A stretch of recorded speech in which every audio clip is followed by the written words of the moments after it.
Welcome, everyone. My name is Lauren Harrington, and it is my great pleasure to welcome you to today's webinar. Now, first of all, this year, the AAVSO is both honored and thrilled to be able to celebrate its 110th year of citizen science and continuous stellar data. We want to give a huge thank you to everyone who has contributed to this accomplishment in the past and everyone who continues to contribute today. We are especially excited to be able to say that we will be holding an in-person event in Somerville, Massachusetts. The spectroscopy workshop will be on November 3rd and 4th, and the annual meeting will be on November 5th through 7th. Both of these events will also be live streamed, so you have the option of virtual attendance if travel is not practical for you.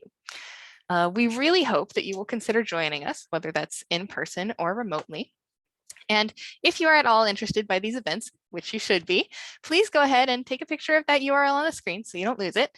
At that page, www.aavso.org/110-annual-meeting, you will find information about the spectroscopy workshop and the annual meeting, as well as how to register both for in-person and virtual attendance.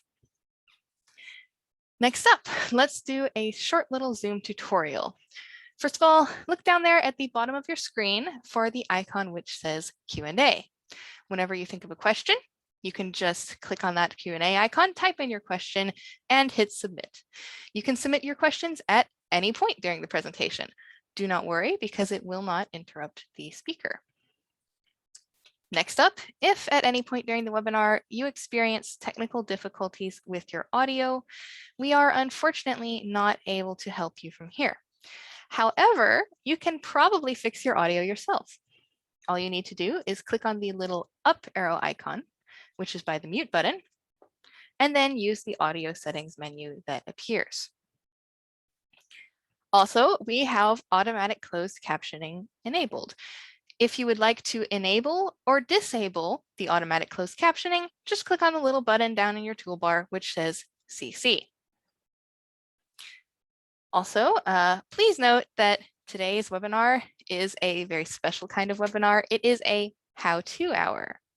So what that means is that after the presentation, we're going to have an extended Q&A, and we will attempt to answer all of the questions that y'all can come up with. So just keep that in mind and feel free to submit lots of questions. I will be behind the scenes curating them, and I'll read them out to Gary after his presentation. All right, last announcement. We would like to thank and acknowledge our sponsors, DC3 Dreams and Voice Astro. DC3 Dreams provides high-end observatory automation and web-based multi-user remote imaging. The AAVSO-Net observatories use DC3 Dreams ACP Expert for the Bright Star monitors and other programs. The AAVSO Photometric All Sky Survey project, also known as APAS, has used ACP Expert's AI scheduler to automatically acquire over 500,000 star fields, hands off, at a rate of 1,000 square degrees per night. This has resulted in photometry for over 128 million objects in about 99% of the sky. The Boyce Research Initiative and Education Foundation provides online astronomy education, observatory resources, and research experiences to students, student teams, and schools in order to learn how to perform observations, conduct research, and publish their results in scientific journals, such as the Journal of the AAVSO.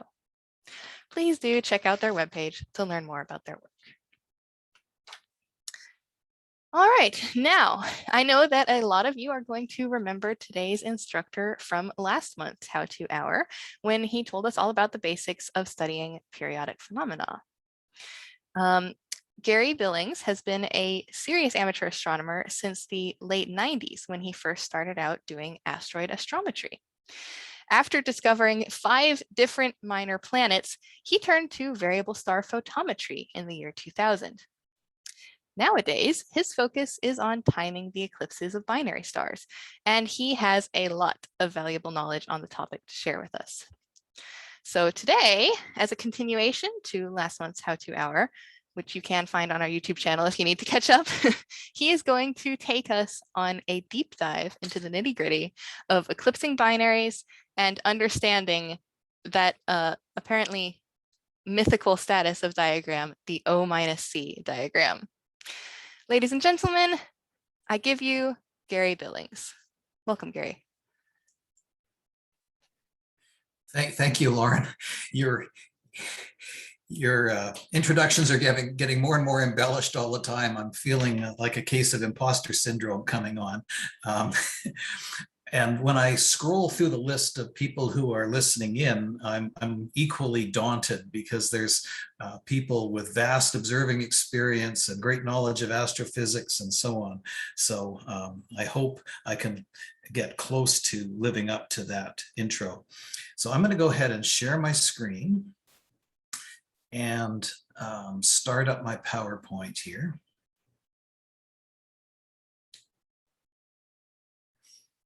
Okay.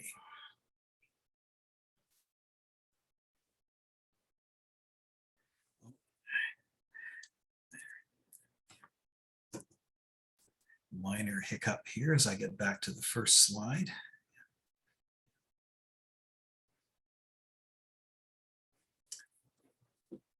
Okay. I'm assuming that if you can't hear me, you would have informed me by now. So part 2 of periodic phenomena and O-C diagrams, mostly as viewed by an eclipsing binary star observer. I'm just going to repeat the very brief qualitative overview of what this is all about. And it really boils down to something very simple, which is we're going to assume that we're observing a variable star that changes brightness with a pattern, and that pattern repeats. And last month, we were purely talking about repeats at regular intervals. We're going to broaden that a little bit to maybe allow the interval to change, the repeat period changes, but it changes in a predictable way. And of course, this being a scientific context, as scientists, we're always asking, is that really true? So a big part of this is about looking at how our prediction of the pattern compares to what was actually observed. Last time I presented this sort of a cartoon history of what the study of a variable star might look like. And it starts out with just noticing that the star has different brightness on different dates. And you could just notice that, you know, visually laying out under a dark sky, or you could be using a survey with repeated shots of the sky, or various different methods, but the star has been identified as a variable. People started recording how the brightness changed with time. And we're about halfway through this list of the stages of understanding the star. And in particular, this talk will assume that we have a pretty decent period estimate and we have a reference time of when the first eclipse that we're going to talk about, the one we call eclipse number 0, we've got identified a time for that, and we're now predicting when subsequent eclipses are occurring. If you're applying all this to a pulsating variable where you have a period and a reference time so that you're predicting when the maxima of the pulsations are occurring. And now we're going to go on and talk about how to diagnose that your period estimate needs to be refined, and what different patterns of deviations from predictability, what different patterns of deviation tell you about what the star is doing, with a little bit of talk about the physical causes. Okay, again, this is a slide from last time. On the right, we have a continuous light curve of an eclipsing binary showing a deep eclipse about every 3.9 days. And we represent this with a very simple equation. It's just based on the equation of a straight line. And we say that the time of any one eclipse is equal to the time of the eclipse we labeled 0. So the time of any one, labeled E, is equal to the time of the eclipse labeled 0 plus the period times the cycle count. And that's all it is. And most of the diagrams and slides we're going to see here today are just based on this equation. So let's say, and in fact, we don't have to make it hypothetical. I have been observing this star V571 Lyrae for 20 years, and I have many, many timings of the times of primary and secondary eclipses. So I've been using these light elements up at the top. This is the T0 and this is the period. I've been using this equation to predict when eclipses are going to occur. So a good practice would be to say, how well is this prediction really working? And of course, I can just look at the time of any one eclipse and see how it compared to the prediction for that one eclipse. But let's look at all the data together.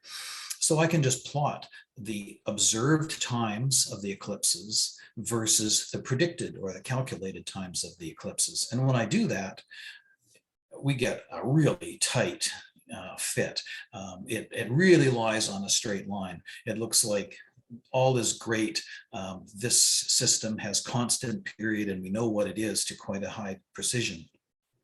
However, note that this vertical axis spans 7,000 days.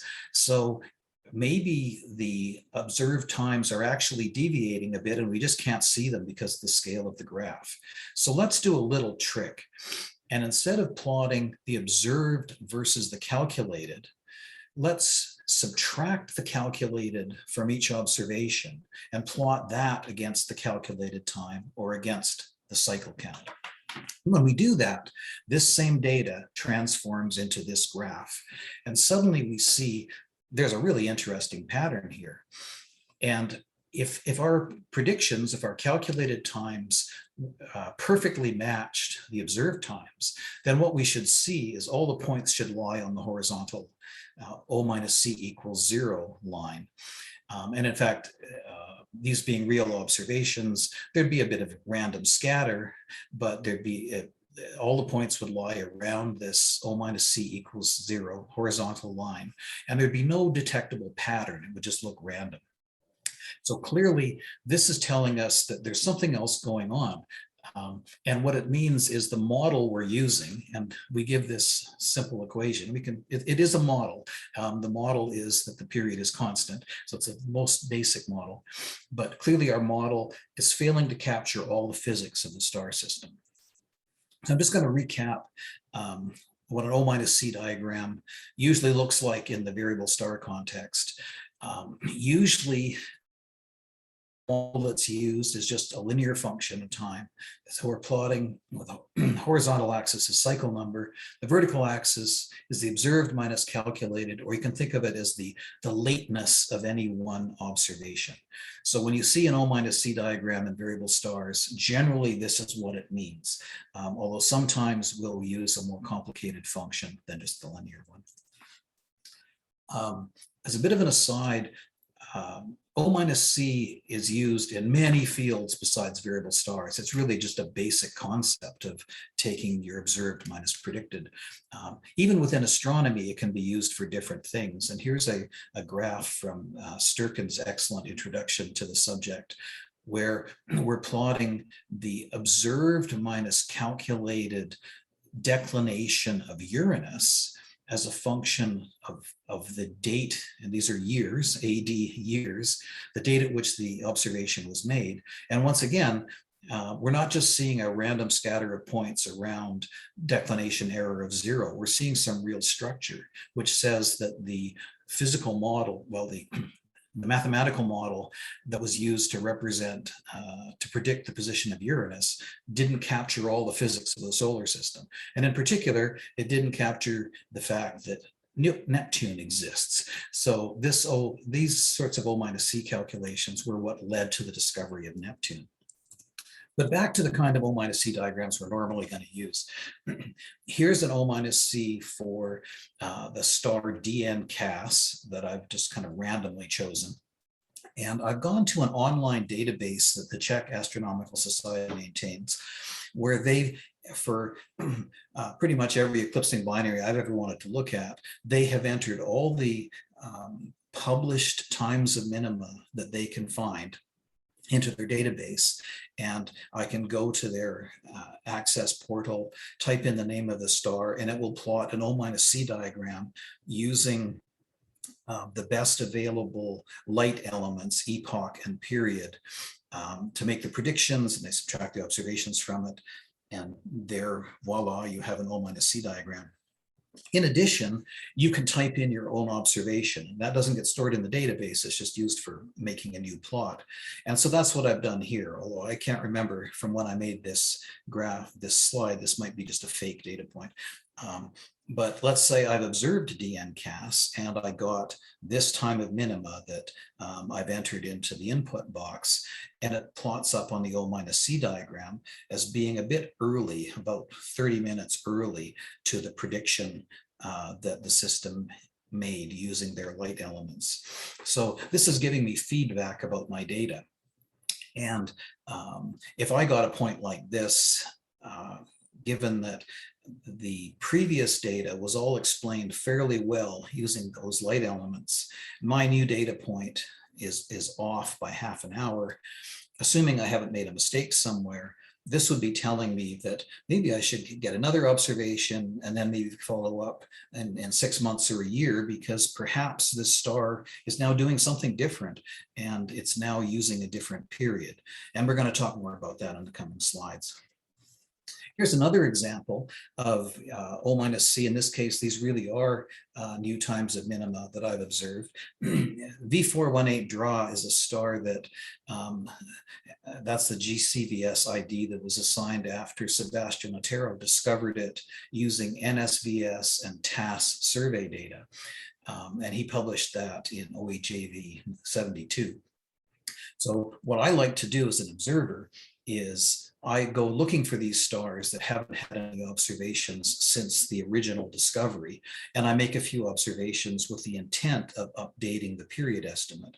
And here again, these observations are coming in about 30 minutes late compared to the prediction made using the light elements that Sebastian derived, which is totally expected because he had a very limited time span of data. And now 15 years later, I'm coming back and getting a couple of more points. So this is perfect for updating the light elements that other people can use in the future to make better predictions for planning their observations or for studying what the star is doing. So let's step back and look at different phenomena that you might see on an O-C diagram and what those patterns are telling you. So once again, I'm using this, what they call the O-C gateway site at the Czech Astronomical Society. And I provide a link later on in the PowerPoint. And I've chosen BUCAS just because it made an O-C diagram that was suitable for my purposes here. So here, this is the O-C that you get when you ask that database to give you an O-C diagram. And all the recent observations, probably recent decades, they're all CCD observations, quite high precision. They're all very collinear, and they tell me that the light elements that they have in their database that they're using to make this O-C diagram, those light elements are actually a very good description of what this star is doing. In fact, I would probably look at this and say, well, observations aren't urgently needed for this star. A little bit more about eclipsing binary data here. As I mentioned, these points that are very tight are all CCD observations. The data points on the left, these are photographic observations from a sky survey that was just photographing the sky and whenever it could. And somebody has gone through and found all the photographs where this star was fainter than normal. And because on those nights they only have one photograph, they have to call the time of that the photograph was taken. That's their best estimate of when the eclipse occurred.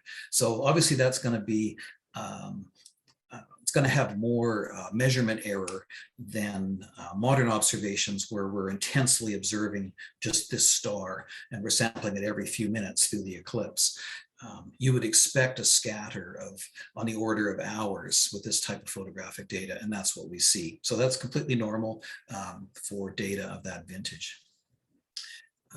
So again, this O-C diagram suggests the star probably has a constant period. So understand the different patterns that we can see on an O-C diagram. I'm going to deliberately mess with their good numbers, and I'm going to tell their web page to recompute the O-C diagram, but I'm going to use an epoch that's 1/10 of a day too late. And what we see is all the points are shifted down, and they're shifted down an equal amount.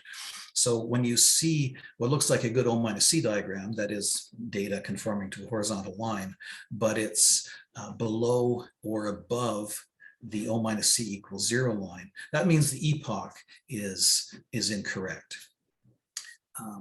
And so you need to update it. Now let's look at the other case, which is I'm using the correct epoch, but I'm using a period that's deliberately wrong. And I've told the web page to use a period that's 5 millionths of a day too short. You might think, well, how could that possibly show us anything? We can't measure to 5 millionths of a day. Well, the effects are cumulative. So in each successive predicted eclipse is going to be an additional 5 millionths of a day late. No, it's going to be early because I'm using a period that's too short. So each successive prediction is going to be 5 millionths of a day more early than the previous one. So here we are at 13,000 cycles later. 13,000 cycles times 5 millionths of a day is 0.065 days. So using this incorrect period, the O-C diagram would have been predicting times an eclipse time 0.065 days too early out here at cycle 13,000. So my observation is late by 0.065 days compared to the prediction. So the plus and minus, increase, decrease gets a little bit confusing, but if you work through it slowly, it all hangs together. So if you have a case like this, when the points on the O-C diagram are on a sloping line and not a horizontal line, it means your period is incorrect. So there's various ways to tackle that. Perhaps the easiest one is to have all the data in a spreadsheet and use Excel's linest function, which just fits a straight line to your data. So you would tell linest that your X data is the cycle number, the Y data is the observed time of the eclipse. Hit the magic button and it'll compute a new intercept and a slope for that line. The intercept is your new T0, the slope is your new period, and off you go. So let's look at a star that's a little bit more complicated. This star starts out with a period of 3.14 days exactly. And for a while, all is fine. The data shows normal experimental scatter around an O-C equals 0 horizontal line. And then somewhere up around cycle 1600, there's been a period, well, the O-C data starts showing a downward slope. And we know that when the data on an O-C is sloping, it means our period is wrong. And in this case, this is telling us that the star's period has decreased by 5 millionths of a day. Remember, an O-C diagram is made using assumed one constant period. But in this case, the star's period actually changed and it's no longer fit by the period we're using to make the O-C diagram. And then we have another period change out here at around cycle 2550 or 2600. And now the subsequent observations are coming in increasingly late compared to the prediction. And so what's happened here is the star period has increased by 7 millionths of a day. And of course, I know what these numbers are because this is entirely artificial data that I've made up just for this story, but it represents what eclipsing binaries really do. You might wonder, well, how could the period of orbiting stars change? Well, the explanation is mass can transfer from one star to another. And what happens is stars at certain stages of their evolutionary life, star can expand, and depending on its size compared to the local situation compared to the distance to the other star. At some point, the outer atmosphere of the star is actually gravitationally more attracted to the other star.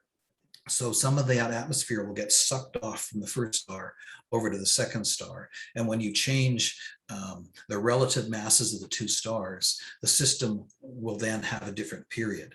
So that mass transfer can cause period changes. Also, sometimes all the material doesn't make it over to the other star. It just exits the whole system. That also causes a period change. And different situations cause period increases versus decreases, but I won't talk about that here. This is a case where the star, what's happening is you have instants of a mass transfer and hence sort of punctuated period changes. This slide shows another scenario, though, where the slope is kind of continuously changing. And what this represents is not a constant period that maybe changes occasionally and then is constant again, and then changes occasionally and is constant again at a different value. But instead, when you have these parabolic shapes, it means that the period was changing continuously. And if it's a perfect parabola, it means it was a perfectly smooth period change, which would correspond to kind of continuous and uniform mass transfer between the stars. This O minus C is for WW Sig. There's a really good paper kind of introducing you to this by Robert Zavala et al. 2002 on WW Sig. It's easy to find. And in fact, they compute a fancier O minus C diagram where they don't just fit a constant period case, the equation of a straight line. They fit a quadratic equation, which corresponds to a continuous period increase. And so the O minus C, using that fancier prediction function, takes out the parabola. And then they can look at, okay, do these eclipse times, are they perfectly fit by the parabola, or is there still something else going on? And in fact, they find that there is something else going on because that O minus C diagram, it's not just random points, it has structure. So again, the O minus C, even the fancier O minus C, is a way to peel the layers of the onion and find more and more phenomena going on with your star. The same thing can happen with pulsating variables. This one on the right is a pulsator. These two cases are both parabolas that are concave upwards. They can also be concave downwards, which corresponds to continuous period decrease instead of increase. You might remember from last month that I used LS per as an example many times. And so here's the full O minus C diagram for LS per using the basic linear constant period ephemeris. And you could interpret this as being a concave downwards parabola. And in fact, when you do fit such a parabola and remove that, you find that the O minus C still has structure, just like WW Sig did. So there's, in that scenario, you have continuous period change plus other things happening. You don't have to interpret it that way. This O minus C curve, you could say, well, I think you've got one straight line here, and then we have a bit of a period change and we go to a different slope, period change again, a different slope, and so on. So you'd be using something like the model for the synthetic data that I used a couple of slides ago. And it would be up to you to decide which one you're going to use. That's a huge topic, which I'm going to skip. Okay. I'm going to talk about two scenarios where the O minus C diagram shows periodic variations, like repetitive cyclic variation. So the O minus C itself might look like a sine wave. And so the two effects I'm going to talk about are the light time effect and one called apsidal rotation. So for the light time effect, I'm going to once again use V571 Lyrae. And in the upper right, you can see that O minus C diagram that we had before. And you could interpret this with the straight line arguments that I mentioned earlier. For example, here all the O minus C points are becoming increasingly late, and they're sloping upwards on this O minus C diagram. Well, that would correspond to this could be a time when the star's period is changing, and for the length of this time, or horizontally be measured like this. But during the time at which these points were acquired, the star has a period that's longer than the period used in the O minus C diagram. And then we go through a spell where the star's period is shorter than the period that was used in the O minus C diagram. And since the period is shorter than what's used in the prediction, the observed times are gradually becoming earlier and earlier. So the O minus C is becoming more negative. And then it turns around again, and the star now its period is once again longer than what's used to make the O minus C diagram. And you could interpret it that way, but you then kind of run into a problem of, okay, why would the star be doing this? That doesn't make a lot of sense, or it's difficult to achieve. So there's another way to explain it. And this is where things get really interesting. And it's called the light time effect. And so you're postulating that the eclipsing binary is actually orbiting another star. So I'm going to talk about the tight pair or the close pair. And so what I mean is there's two stars that are orbiting each other with a 1.25 day period. And those are the eclipses we're observing.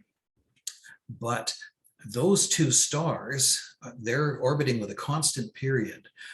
However, they are also in orbit around a third star, or more properly, they and the third star are all co-orbiting their common center of mass. So as the eclipsing pair is, and I have to make sure I get the sign correct, as the eclipsing pair is moving away from us while orbiting that third body, the O minus C is going to be increasing. And then when it's at its furthest distance, it's going to stop going further away. It's now going to start coming closer. And because as it moves towards us, in each subsequent eclipse, the distance the light has to travel, this is the light that's showing us about the eclipse, the distance that light has to travel is becoming less and less in each subsequent eclipse. So the eclipse times that we're going to derive here on Earth are going to become earlier and earlier with respect to the constant period. And then when it gets as close as it's going to come in our orbit, it starts going further away again, and so on. So that's what's going on with this star. Not an uncommon thing. This is something, this is called the light time effect, or light travel time effect, and so on. And again, the period of the binary pair is not actually changing. It just appears to be. One thing you have to be careful of with this kind of interpretation is, especially in the early days, there were a lot of publications where people announced that they found such a system based on a cycle or two, or one cycle of data. And you publish it, and guess what? The star immediately starts doing something else. So if you're identifying a periodic phenomena, you really want to see many periods before you can be pretty sure. Now you can also verify that this is what's going on using spectroscopic radial velocity information, but I'm only talking about using data from photometry here today. More using this V571 Lyrae again. What I just described is sort of the qualitative description of what's going on, but in fact, one can model this using equations that would describe the orbit of the close pair around the third star. And we're very lucky with today's computer tools that are readily available. You can take what is actually a fairly nasty equation and solve it very comparatively easily, and solve it for the various parameters that have to describe that orbit, like the eccentricity of the orbit, the masses of the stars, the dimensions, and so on. And when I do that, the points on this graph here are the same as the points on the previous slide, but now I've added a solid line, which is the predicted O minus C that's based on a physical model. So this isn't just a curve that's drawn through the points. This is a curve that's made by fitting physical parameters that describe the stars into an equation that describes this scenario, and then solving for the parameters that describe orbits and adjust those parameters until they fit the observations. Now, even if you can get a fit like this, there's still more sanity checking that you might want to do, and that has to do with third light.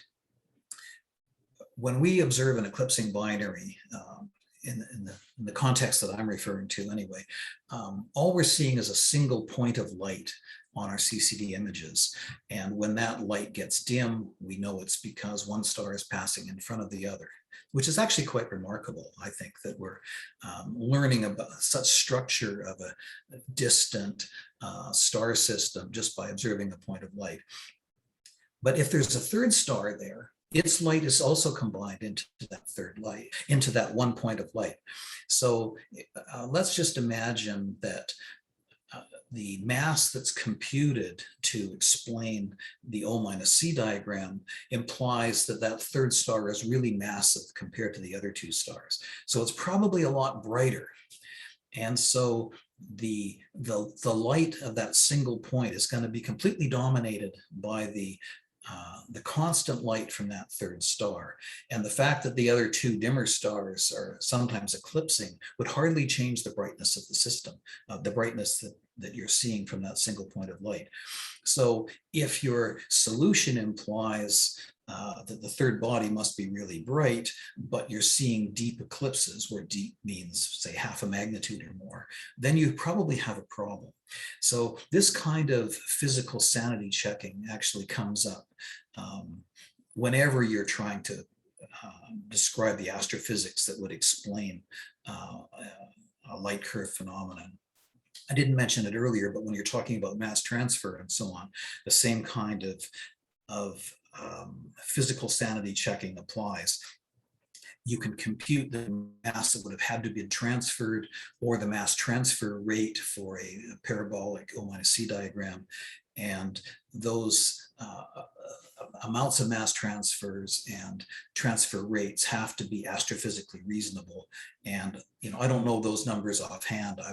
That's when you hit the literature and look for other cases and analyses that have done by other people about what would be reasonable numbers. Okay, so I've beaten to death the light time effect scenario.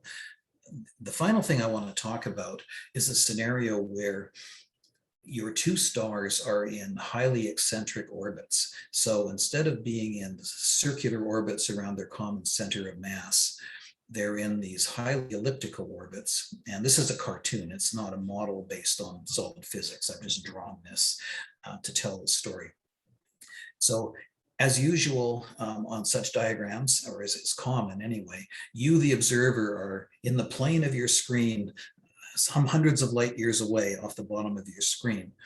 But I'm actually looking down on the system here, and so are you actually, when you look at my slide. And the way I've drawn it, viewed from Earth, the hot blue star is in front of the cool red star. So you'd be seeing the deep primary eclipse of this eclipsing binary. And then as the stars go around their orbit, there'll be another time when you get an eclipse. In this case, the blue star would be over here, and the red star would be in front of it, and that would be your shallow secondary eclipse. Note that if for a scenario like this, those two eclipses would be quite closely spaced in time, and then there'd be a long interval as they travel more slowly out to the extremes of their orbits before falling back to have two eclipses in fairly close succession. But what's important about this, and the way this can lead to cyclic changes in the O minus C diagram, is this yellow line. And the semi-major axes of these two ellipses, the two elliptical orbits, will both be on this line of apses, which is the yellow dashed line. And that can rotate. So while these stars are doing their normal orbital stuff around their common center of mass, this whole system is rotating. And it's a much longer period than the orbital period. It could be decades, centuries, millennia, and so on. And the way that it can make an interesting O-C diagram is a little bit indirect. So here we are. I apologize that this slide is a little bit ugly, but I made it using screen captures from an online modeling tool, and then I rotated them so that for each panel, you, the observer, are straight down on the screen. So the left-hand panel corresponds to the cartoon I just showed you, more or less, except the ellipses aren't as dramatically exaggerated. So here we have the symmetry axis of, or the semi-major axes of the ellipses are collinear with the line that goes to Earth. And in this scenario, the secondary eclipse will occur halfway between two successive primary eclipses. So a fairly normal scenario. What's interesting is even though these stars are in an eccentric orbit, there's no evidence of that in the light curve because the secondary eclipse is halfway between the primaries. But now let's let some precession happen, or apsidal rotation. So now the whole system has rotated, and what's interesting is the configuration that puts one star in front of the other has them in different points of their orbits now. And the result in the light curve is also very interesting. The time from the primary eclipse over to the secondary is now less than half a cycle. So you have a primary, and then shortly after you have a secondary, and then a longer wait until you come back around to the primary. Let's have a little bit more apsidal rotation or precession. And the secondary becomes even closer to the primary, but you can now also see that the primary has gotten a lot wider and the secondary has gotten narrower. So this is the kind of fun stuff that happens with a precessing system. I've actually solved for a system called V1103 CAS, and made a model that predicted what the light curve will look like through a full apsidal rotation, which is 750 years, by the way. So here we have the light curve every 65 years, and you can see that the arrival time of the primary and secondary eclipses moves back and forth. And that's the sort of thing that'll show up on an O-C diagram. And also when you look at this closely, when you come back and look at it later, when you can pause the slide, pause the video, you'll see that both the relative depths and the relative widths of the eclipses are changing. But let's get back to O-C diagram.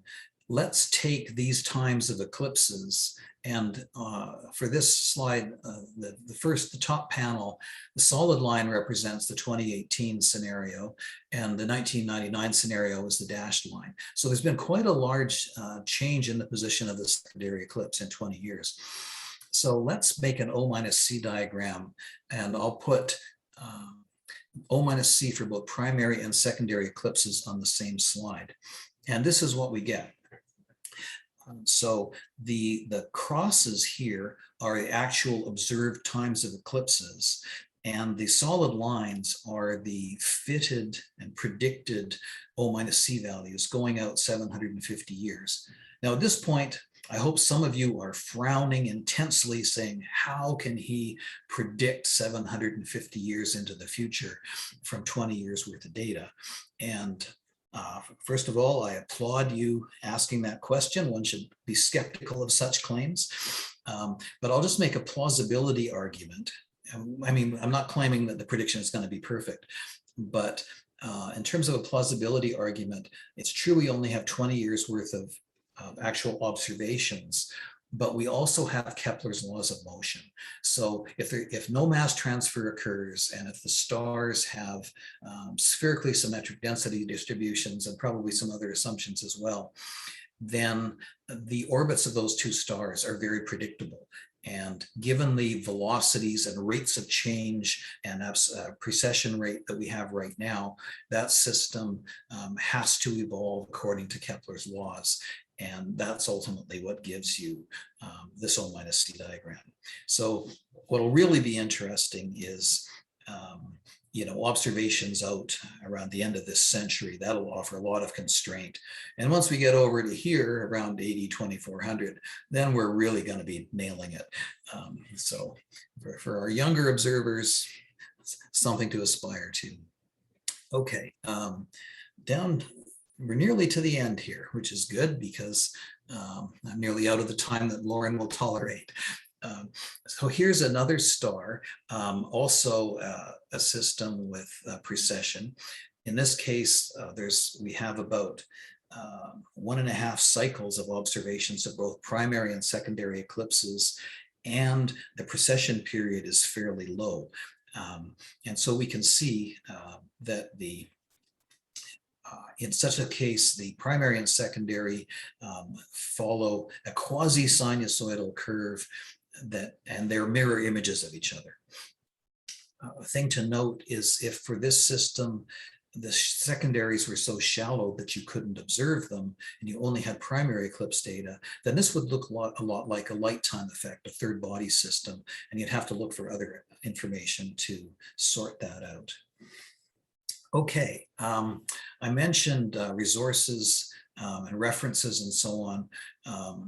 This PowerPoint will be made available to you later, so you can look at this in more detail at that time. But it's kind of an annotated bibliography of especially the first point of where to go for more information. This first paper is a really good overview, and it's also the introductory chapter in a conference proceeding volume that's filled with papers either about O minus C diagrams or star system solutions that were made using O minus C methods. So that's a really good reference for you, and it's all available free. You can download the individual papers for free via ADS. So I'll leave that for you, the viewer, to explore later. So just to sum up, O minus C analysis is a very general concept, not limited to astronomy at all, but it's very powerful and simple. And in any one domain, in our case, it's eclipsing binary stars is what I'm talking about. There'll be certain patterns that you'll see on an O minus C diagram, and they correspond to certain physical phenomena. And it's telling you when you see those patterns, it means that you don't have, that phenomena is present, but you don't have it built into your model yet. So it tells you how you need to build a more complex model. Noting, of course, that in the real stars will often be showing multiple phenomena at the same time. And so there's layers of the onion to peel off. I've not discussed something called the Applegate mechanism, which is another way to get a cyclic O minus C. Robert Zavola's paper on WW-SIG is a good way to find your way into that literature.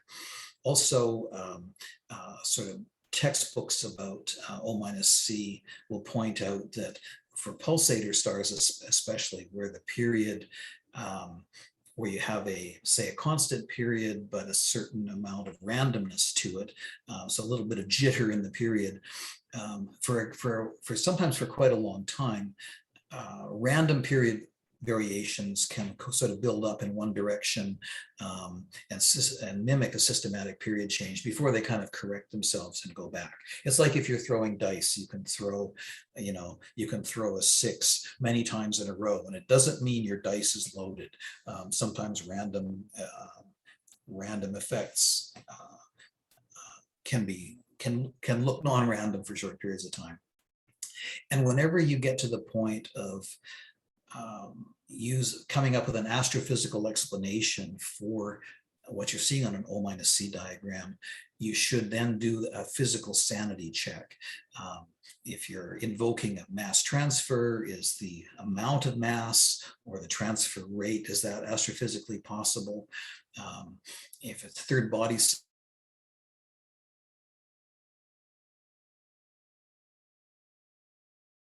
lots of room for fun. And at that point, I am going to stop.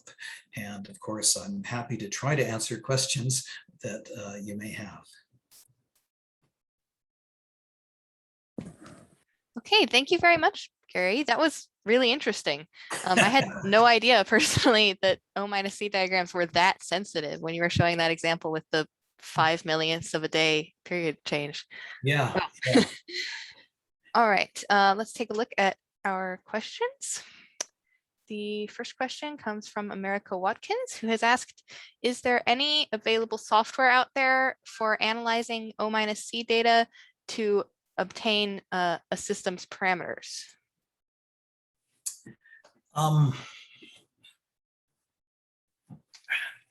don't know. I don't, for example, when I fit V1103 casts, I first of all modeled the star using Binary Maker 3. So that's not an O-C modeling at all. That's a way of making a synthetic light curve based on physical parameters. So once again, you're not just making up a smooth line that fits your data. The smooth line is based on solid physics. And so I use Binary Maker 3. The full up state-of-the-art professional code for doing that would be Phoebe, which I haven't used yet. And so that tells you about the binary system. And then if you want to start including things like the precession or light time effect, then I just went to some of the papers that I mentioned on my resources slide, found the equation that describes it, and I put my data into a statistical language called R and used that to solve those equations. So some of these equations are really ugly, but and I don't want to say that you don't have to think about what they're doing, but basically you can just sort of type in the equation and say, here's the data and here's the parameters you're allowed to change, and tell the program to go for it. And it works remarkably well. And 30 or 40 years ago, it would be a major undertaking to write the code to do this. Now all you basically have to do is type in the equation that you got out of the paper, and it will fit the data to that equation. So that's how I did things that went into these slides. But I don't know of a tool that is set up so that it'll just solve for light time effect or apsidal rotation and so on. Thank you. Interesting. I think that wound up actually being an answer to another one of our questions, which was about how you created the model shown on slide 22. I don't remember the name of the star that was, but I think that's the one you were talking about. Yeah. Okay. Am I still screen sharing? Yes, you are. Okay. Okay. Yeah. I gave a whole talk on this about, I don't know, 3 years ago, 4 years ago. I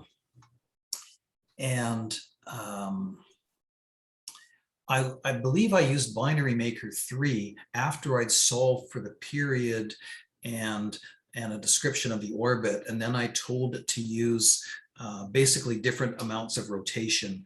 I changed the angle of the periastron passage or something. So these individual light curves came out of Binary Maker 3, but I'd used, I think, those equations by, trying to go back a few slides. I think Irwin's equations. No, that's not true.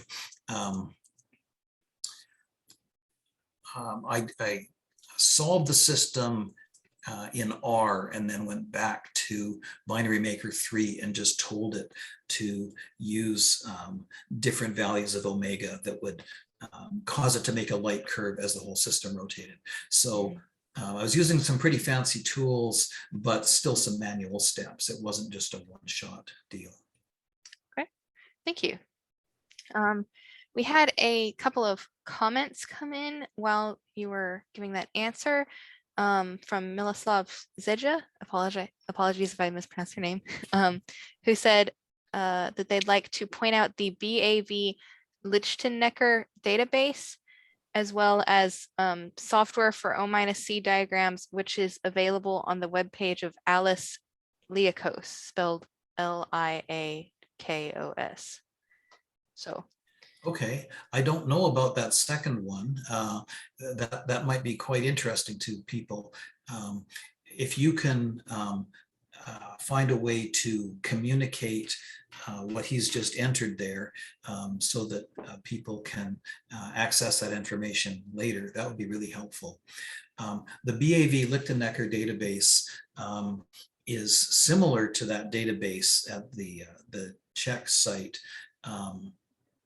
It has a different presentation, and there's pros and cons to different ones, but yes, he's quite correct.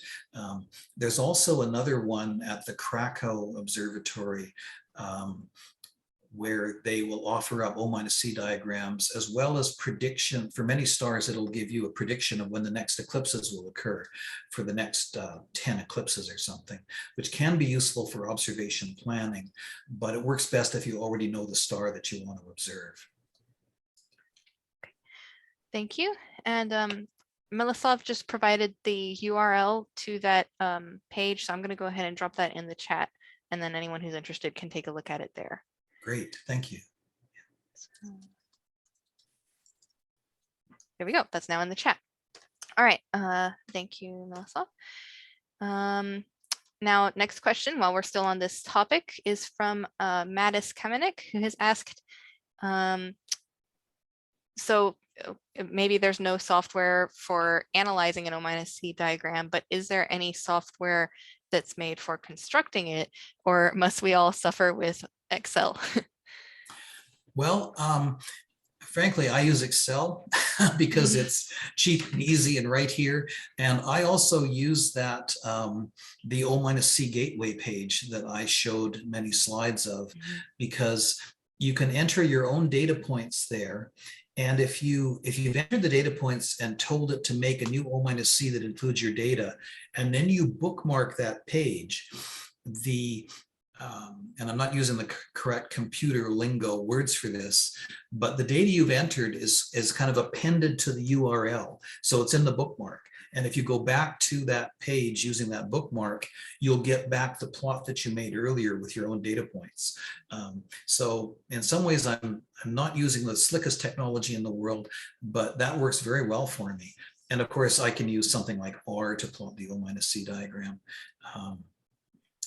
And as Miroslav mentioned, he was giving a reference to an O-C software tool, and go check that out. I don't know that one. Okay, thank you. All right, let me see if there's any other questions on that specific topic. Nope, doesn't look like it. So let's move on.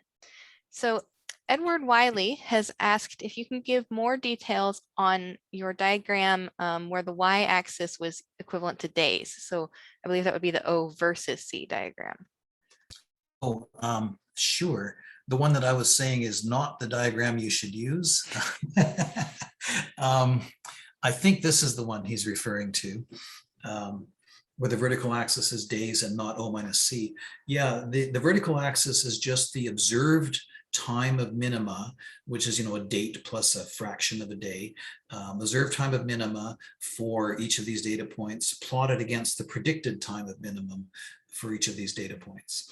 So very simple, but as I mentioned, not sensitive.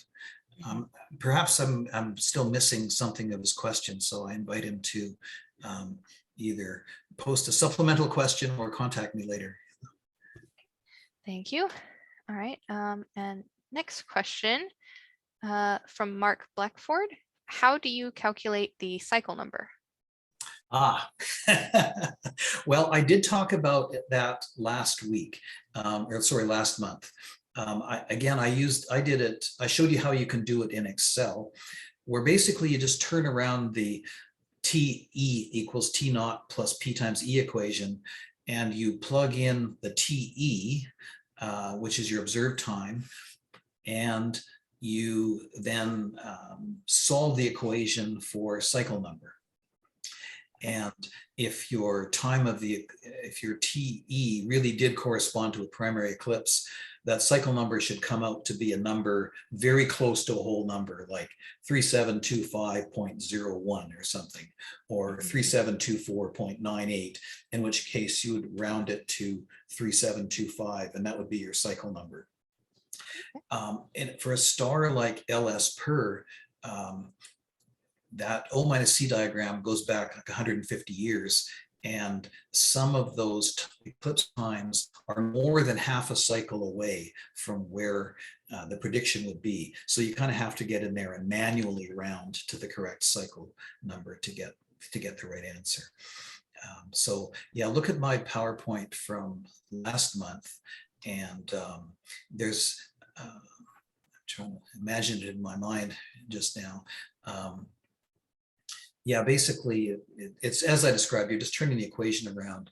And I can't remember if I gave you sort of an Excel formula to help you with that or not, but it is crucial to get it.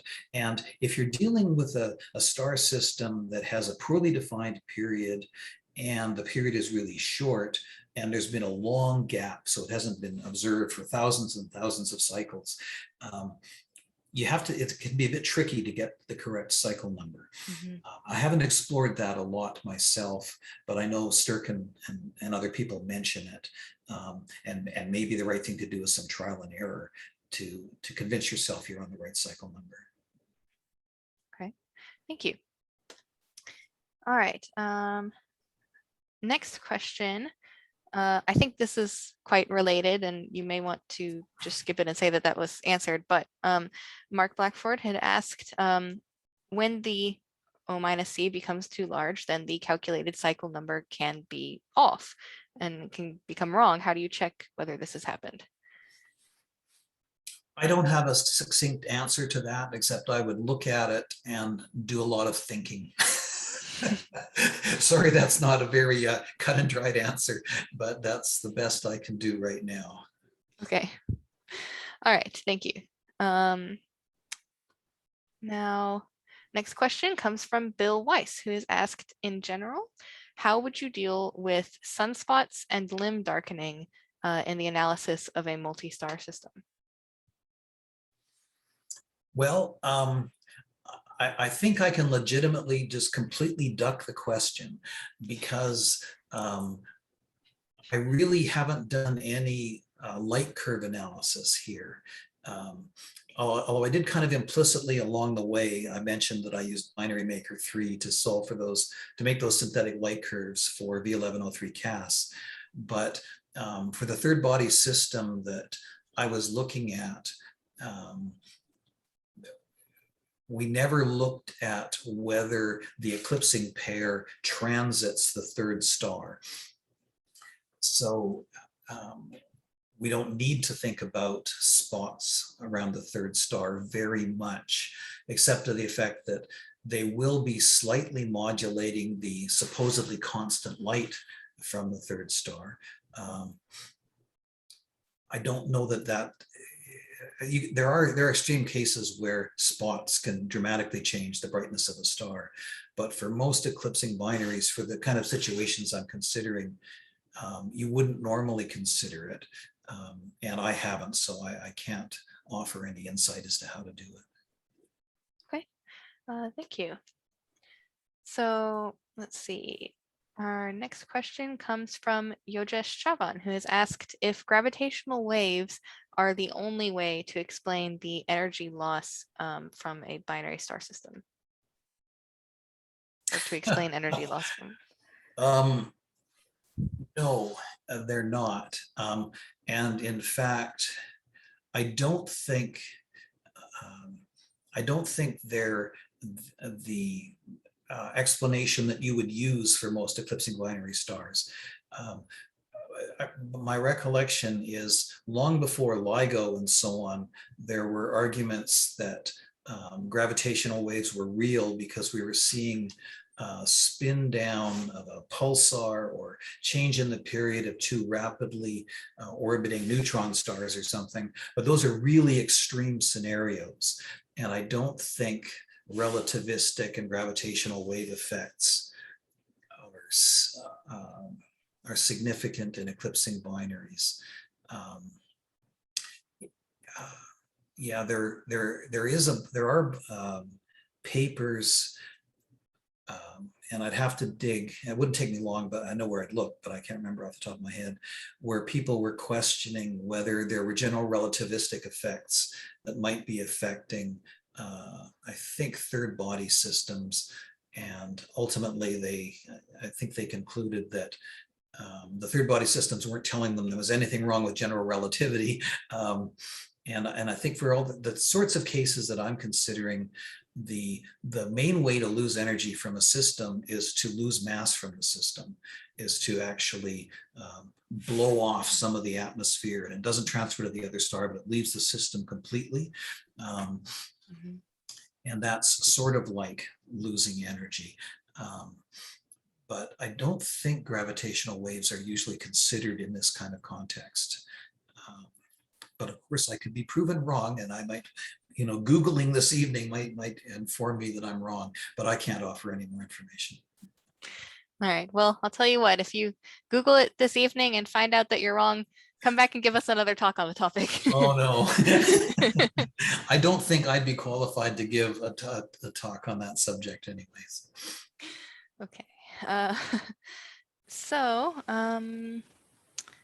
next question, kind of on the same topic, from Ravi Raja Rao Pathuini. I apologize if I mispronounced your name. What is the possibility of influence on the system from both cases? Like for an example, the presence of a third star as well as the Applegate mechanism. Oh,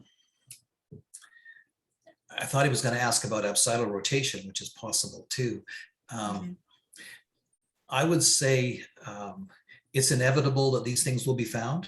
The Applegate mechanism requires one star to be of a late spectral type, and that's about it. There's nothing there that would prohibit that eclipsing binary star with a late spectral type co-orbiting a third body. It's just a case of building up a database big enough that it would include that case. It's like, these days, it used to be that eclipsing binaries were found one by one and painfully studied one by one. And now, you can data mine surveys. And even 20 years ago, the data mining was done manually. Now it's just done as part of the data processing pipeline. So people studying these things can work with a population of 10,000 stars of a certain type. And so it's just a case of having big enough data sets to mine, and I'm sure you will find such things. Okay, thank you. And while we're on the topic of the Applegate mechanism, can you give us your best summary? I know you said it's a big topic, but just... I didn't describe it for two reasons. One, I knew I was short of time, and two, I'm deeply unqualified to do so. So take this all with a grain of salt and go do more reading on your own. But my understanding of it is that it's a coupling between the magnetic field of the star and moving and material within the star that is moving due to convection. And so this material is probably ionized, so it feels the magnetic field. And so when you have material moving and a magnetic field, and the material is feeling the field, then it can change the path of the material, and it can subtly change the shape of the star.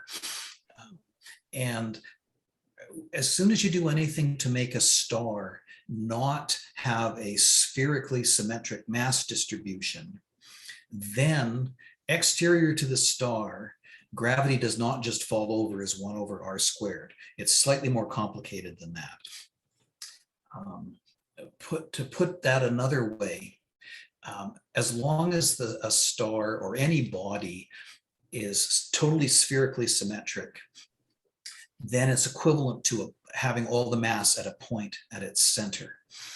And when you have a point mass, then, it's force of gravity is g m1 m2 over r squared.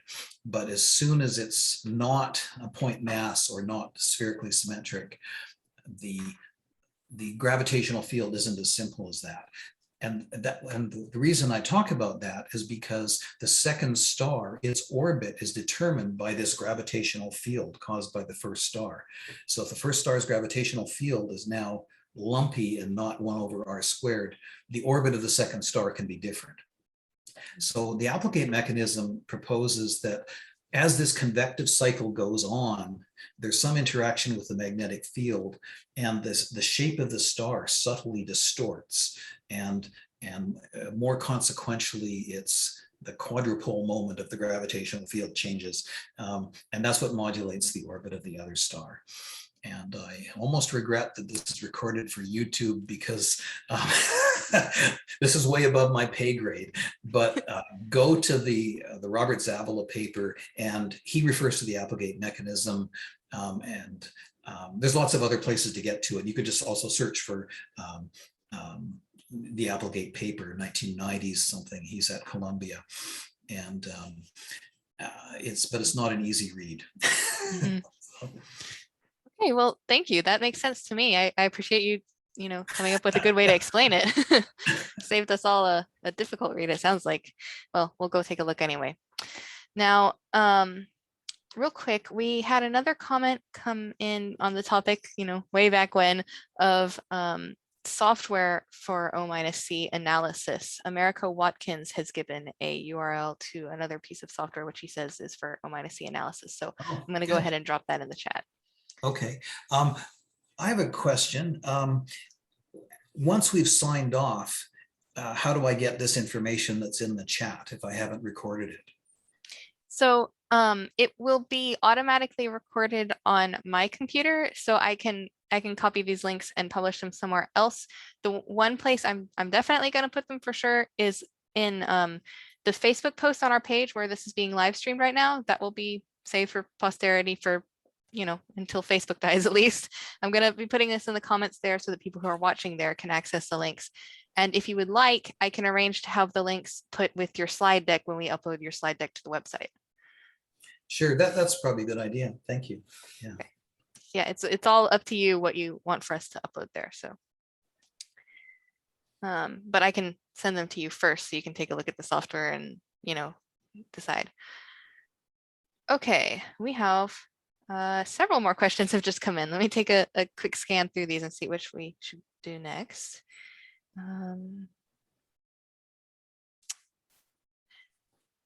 Okay. So while we are on the topic of software, we have a question here from Edward Wiley, who has asked if you have ever used the Reinsch-Spline method to time a time of maximum. He says that or time of minimum, TOM, I'm assuming it's time of minimum. He says that it is a feature in Lesby photometry that looks interesting. So Reinsch-Spline.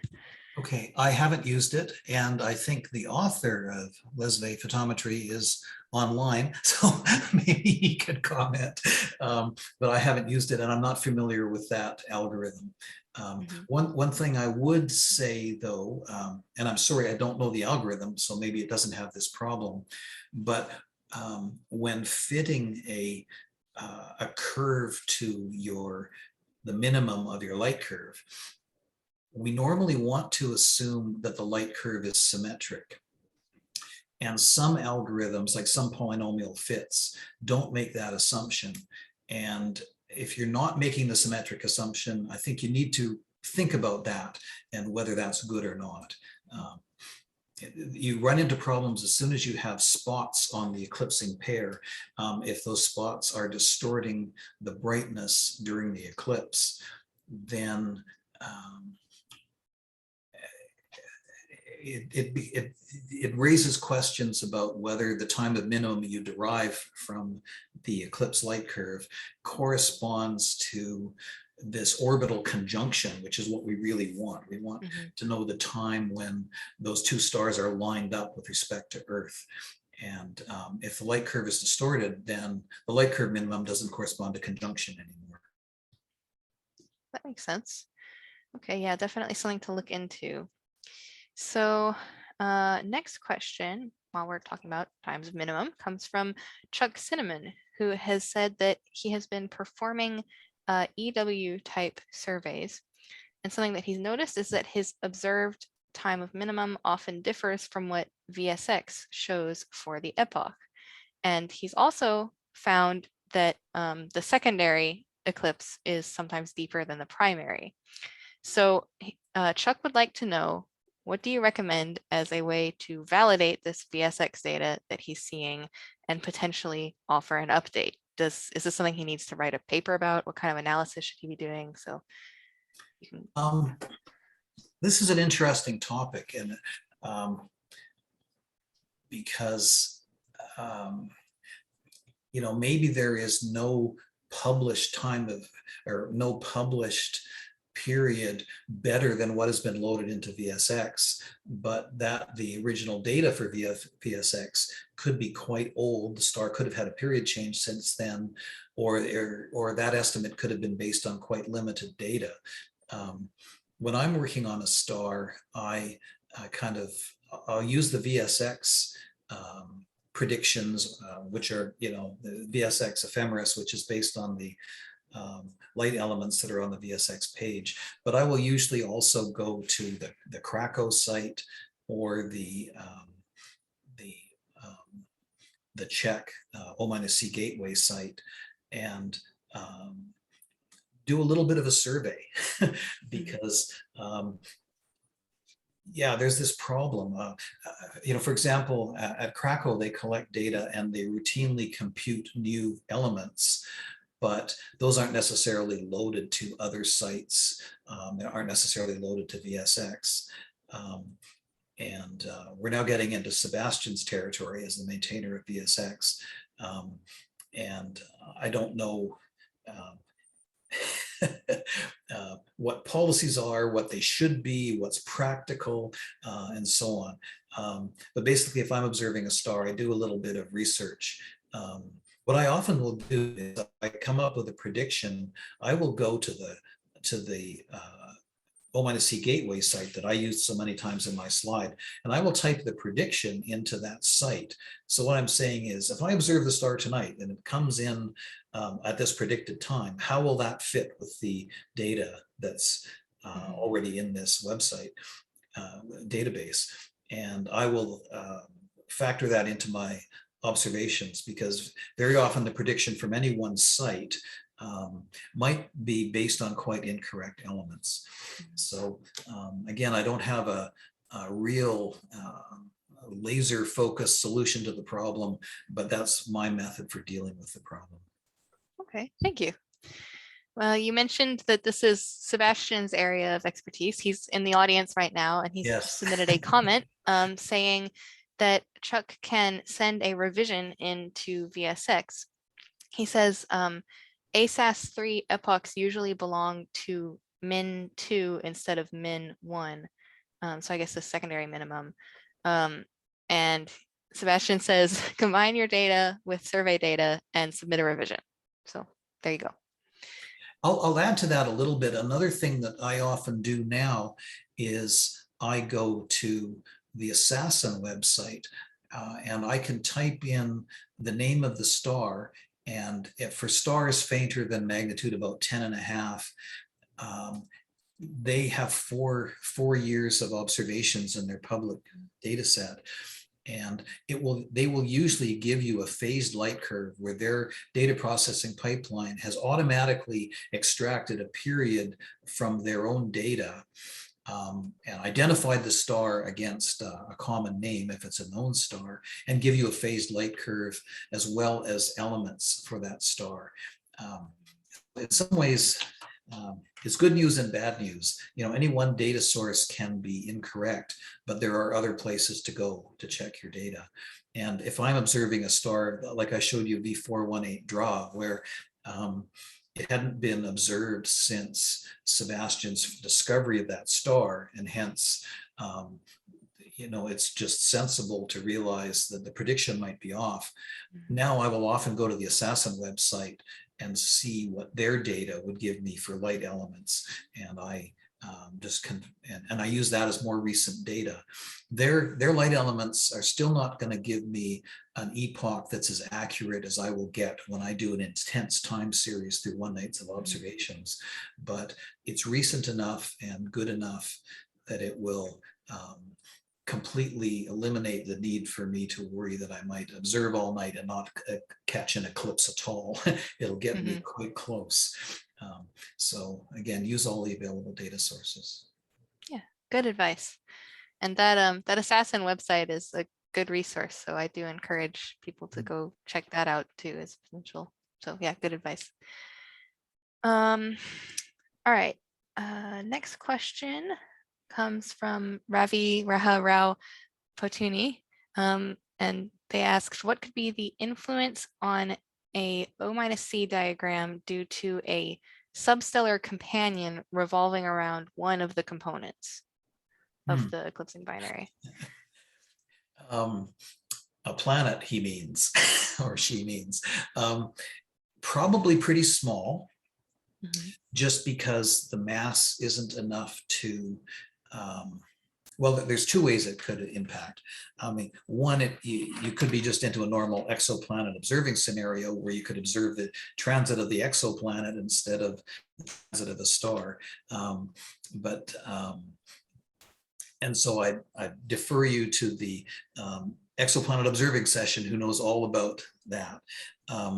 The other way it could manifest is maybe it's a really massive but substellar companion, and it's enough to give third body effects. And let's say you have two stars that are eclipsing binary and you have this substellar companion. You'll still get third body effects as if you had a third star there, but again, they're going to be smaller. But you should be able to use all the same equations and so on. I hope that answers the question. Thank you. I think so. So we just had another comment come in about O-C software. America Watkins has said that there's another interesting piece of software which they're still learning. It appears to be a GUI tool for fitting O-C diagrams. So I'm going to drop that link in the chat as well. Oh, wow. Maybe I'm learning more than the listeners are. This webinar is resulting in homework, huh? Yeah.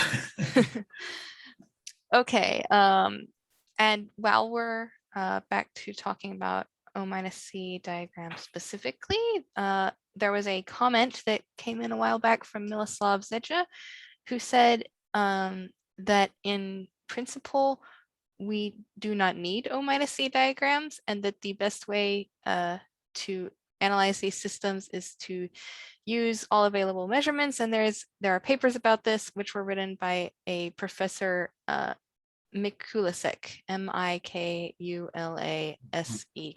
So do you know anything about that person's research? A little bit.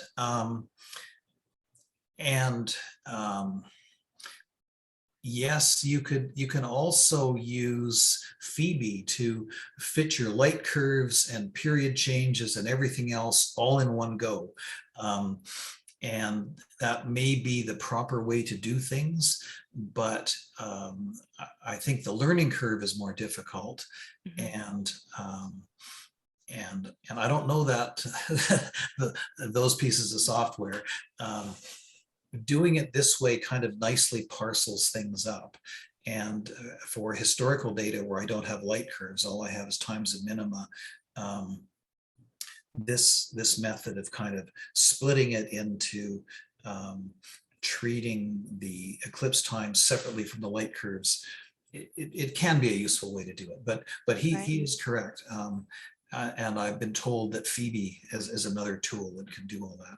But I am familiar with some of Dr. Mikulassek's work, in particular his phenomenological modeling of light curves. and a very interesting functional form for fitting eclipses and using that to derive an eclipse time instead of the old Quee and Van Beurden method. But I'm sure I don't know all his work, of course. Interesting. Well, that's good to know. Thank you. Okay. Next question. This is a little bit tangential. This came in earlier when we were talking about whether gravitational waves played a part in the loss of energy from eclipsing systems. So Yogesh has asked how we know the sources of gravitational wave signals that we receive. How do we know, like in the example you mentioned about the neutron stars orbiting each other, how did we know that came from two neutron stars? This is outside, this is out of scope, but I'll make a few comments anyway. Because this is sort of from general, what I'm referring to now is stuff that I've sort of get out of the textbooks. It has nothing to do with my expertise about eclipsing binaries. But we frequently end up in situations where that's the only way you can explain the data to, and I can't remember. I think it's called the Hulse-Taylor binary after the people who did the original paper. Unless I'm confusing it with something else. But the only way they could explain the rate of period change was to be dissipating energy using gravitational waves. Or maybe I'll put it a slightly different way. If they made the normal assumptions about the masses of the stars and put them in orbits that matched the period, the computed amount of energy loss due to orbital period change was exactly matched by gravitational wave radiation. And I think everybody believed that, but knew that they didn't have absolute proof until LIGO and its similar observatories came along and started actually observing gravitational waves from similar types of systems. So I think the person asking the question is correct that you always worry, is it just coincidence that gravitational waves and general relativity fit this period change? Could there be something else? And that is the right question to ask, of course, but sometimes you sort of force in a corner that you just can't think of any other mechanism. And so that must be what it is. Mm-hmm. Okay, thank you. And I do want to add to that we have had a previous webinar which focused a lot on gravitational waves. That was the one on January 23rd, where they talked about the GRANDMA project, which is a citizen science collaboration between some professionals using gravitational wave observatories and amateurs like us. So please, if that's something you're interested in, Yogesh, these gravitational waves, go back to our YouTube channel and search for the webinar from January 23rd of this year, and you're going to find a lot more information in that recording. I'd just like to offer another tangential answer to that tangential question. And that is, I think everybody here knows that the Earth has a solid inner core and a liquid outer core, and then the other, 10,000 kilometers to the surface or 6,000 kilometers to the surface is rock and minerals of various densities and so on. Well, the question is, how do we know that? The deepest borehole that's ever been drilled is about 15 kilometers. Mm-hmm.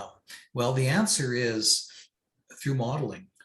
The only way you can explain the arrival times of what are called P and S waves from distant earthquakes is if they are refracting through an Earth which has a certain layer of densities and velocities, and the fact that shear waves can't travel through a fluid. And so when you do all the modeling, you have to have that layer of fluid.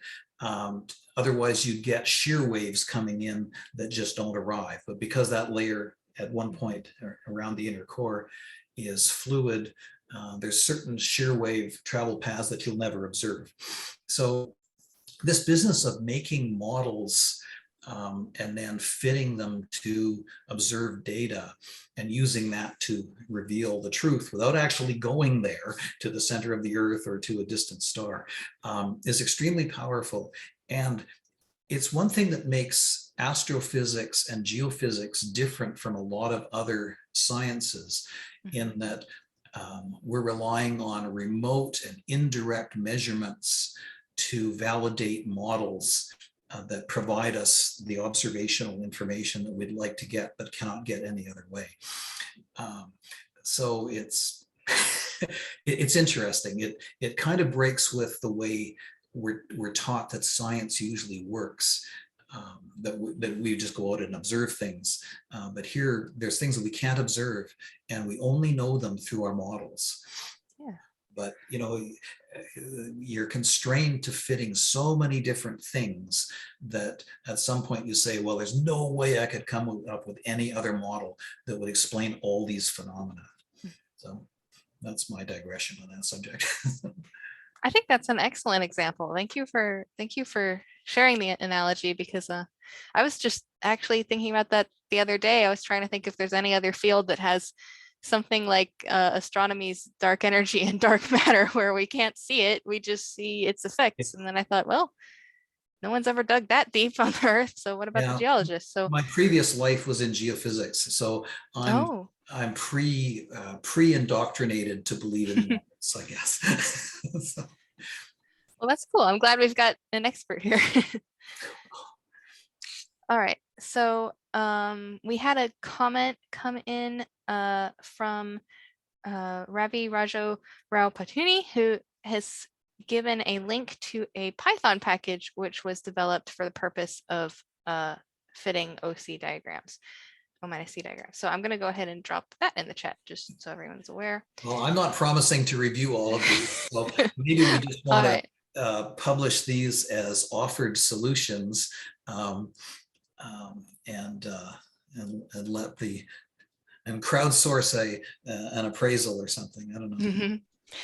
And that may be prudent, as I see we have another comment that just came in from Americo Watkins, who says that he's done some work on putative planets around circumbinary subdwarf B stars. That's very cool, as an amateur. And that work has been published, but he left the group a few years ago. Due to all this, he may have some other software to suggest and drop links. So I say, please do, Americo, go ahead and share. And I suppose we'll crowdsource the reviewing of all this software, because I know I'm not going to have time to go through all of it, but please do share. Yeah. Okay, we've got just a couple questions left. So first of all, you had shown at one point a slide using some screenshots that you had taken from an online tool. You're showing the apsoidal rotation. I hope I said that correctly. Yeah. What was that tool that you used to create this? Yeah, this is the tool, and search UNL eclipsing binary or something like that. It's University of Nebraska at Lincoln. And I made these screenshots a couple of years ago. They had an online eclipsing binary simulator, which is really cool because you could just drag a slider that represented the mass of one of the stars. And as you dragged it, the synthetic light curve would change. So really powerful for visualizing and getting a handle on what these different parameters do. Now, unfortunately, it was written in Flash, which is I don't think it's available anymore, or it's not considered secure, and so on. But just the other day, I searched on UNL eclipsing binary simulator, and I came to something, maybe it was on GitHub or something, where somebody has, it looks like they ported it to use different technology, and it would run on my computer.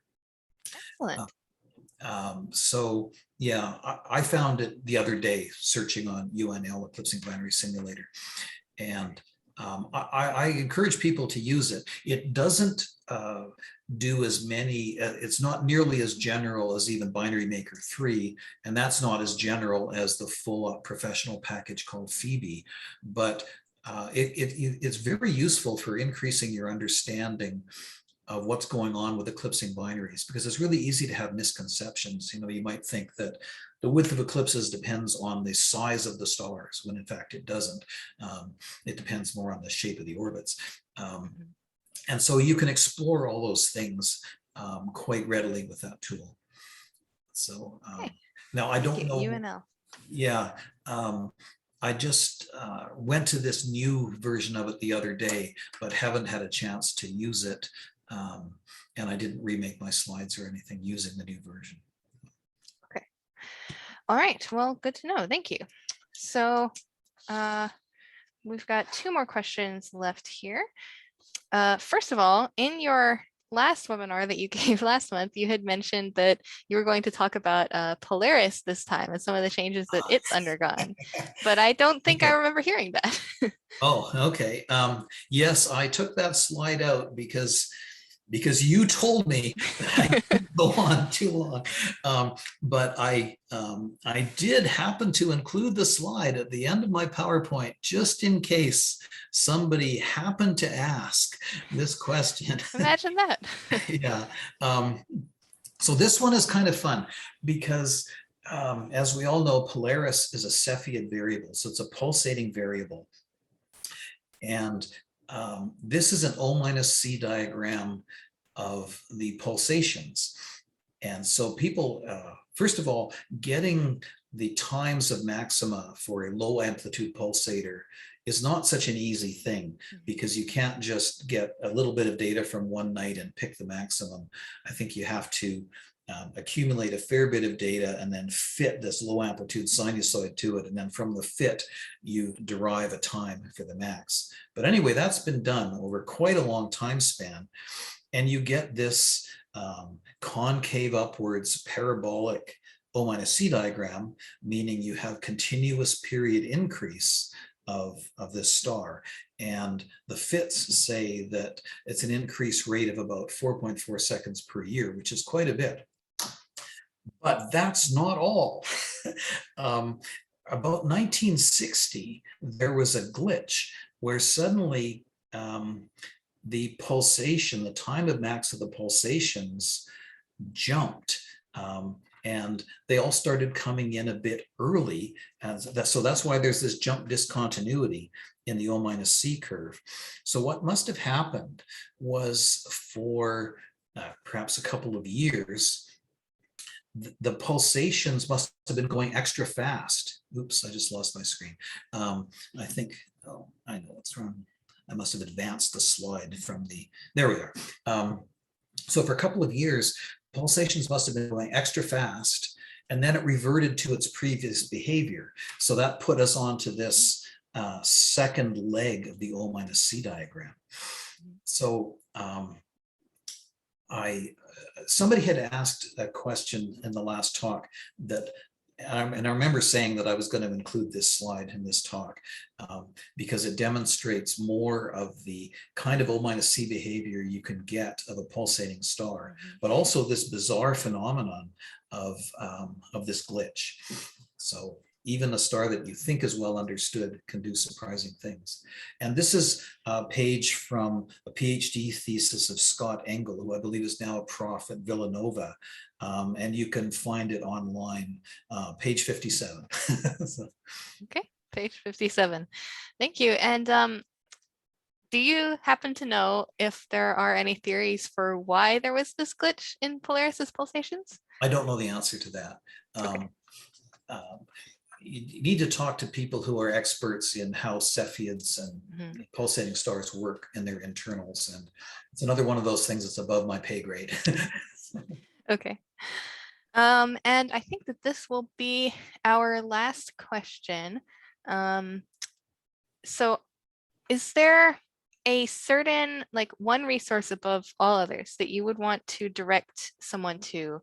If they're in the audience, they're a beginner, they maybe haven't even observed an eclipsing binary before, but they think this all looks interesting and they want to get started. Where should they go? Well, I would suggest go to, well, the Aavso has some web pages, eclipsing binary section web pages, and seek out the AVSO EB Legacy program. And this is a list of a couple of hundred stars that Jerry Simolik maintains. And the reason I suggest going to those stars is when you're working out, you're learning a new skill, you're learning your tools, you're learning how to do the data analysis. It's probably best to go to stars that are somewhat well understood and make some observations and see if they kind of jive with what other people are observing. I personally like to go to stars that no one else is observing, but I've had some practice at this, and I think I have the bugs out of my system. Mm-hmm. But start with some of those legacy stars. Those EB web pages also talk a little bit about what I call the Otero plus stars, which are ones that don't have much of a history of observing. And there's a spreadsheet there that lists 1,000 of those stars, but I'd say don't start there because, for example, some of them you might have a prediction that says the star is going to eclipse tonight, and in fact it won't. And when you're just starting out, that's kind of that kind of wears you down. So start with something that's where the result is not going to be so surprising, and you can validate your methods. Yeah, I think that's good advice in all disciplines, really.